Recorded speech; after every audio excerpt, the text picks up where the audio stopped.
All right, today you guys will be practicing writing quadratic equations using this marble slides activity.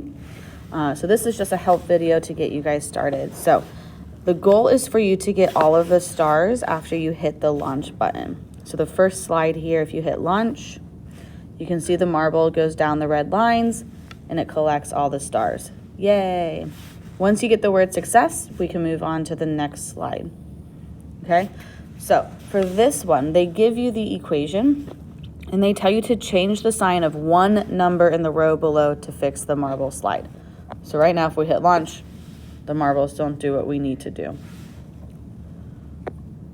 Okay, if you click anywhere, it resets. So we need to think about how could we change this graph so that the marble can go down, hit the first star, and then go down onto the right-hand side.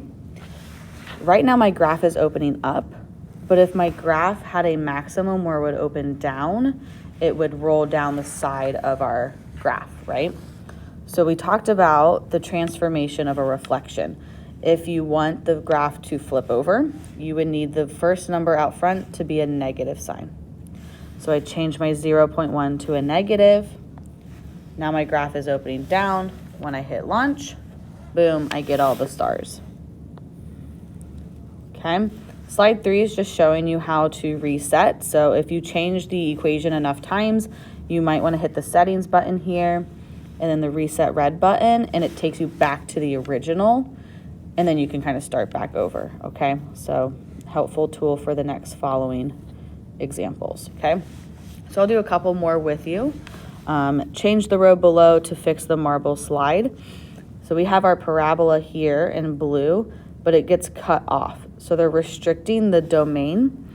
If you look at the squiggly brackets here, after the equation, after that +2, you have a squiggly bracket, x is less than 5.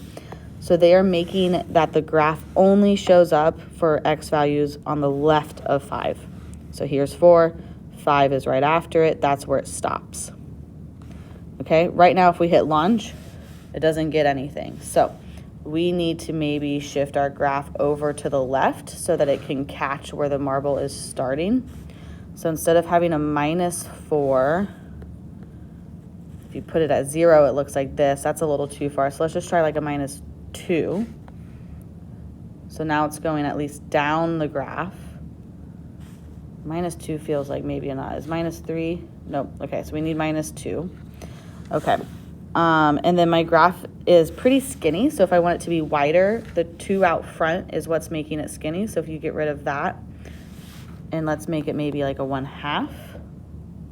Okay, well now it's doing this, so that's kind of cool.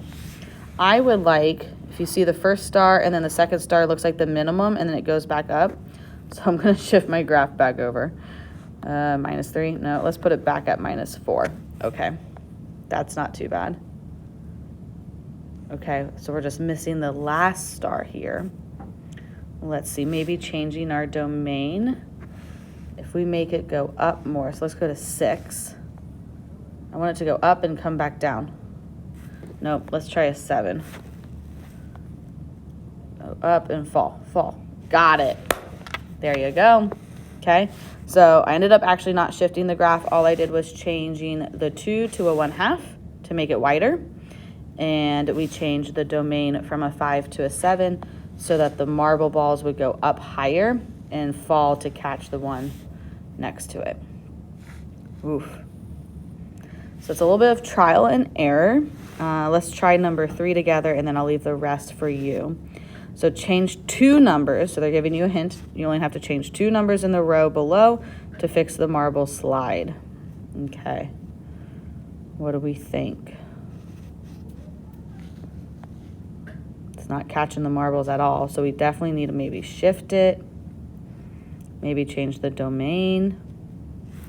Let's try shifting it to the right. So if I change this 2 to a 5, to a 6, to a 7.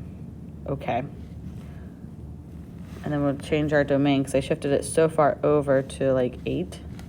What's this do? Wow. Look at me go. All right. I hope that was helpful. Have fun with it. Don't get too frustrated. You can skip around slides if you're having trouble with one. I can see what slides you guys have been on and what slides you have attempted. It also gives me a green check mark when you hit the success, so I can tell if you got some right or wrong, okay? I hope this was helpful.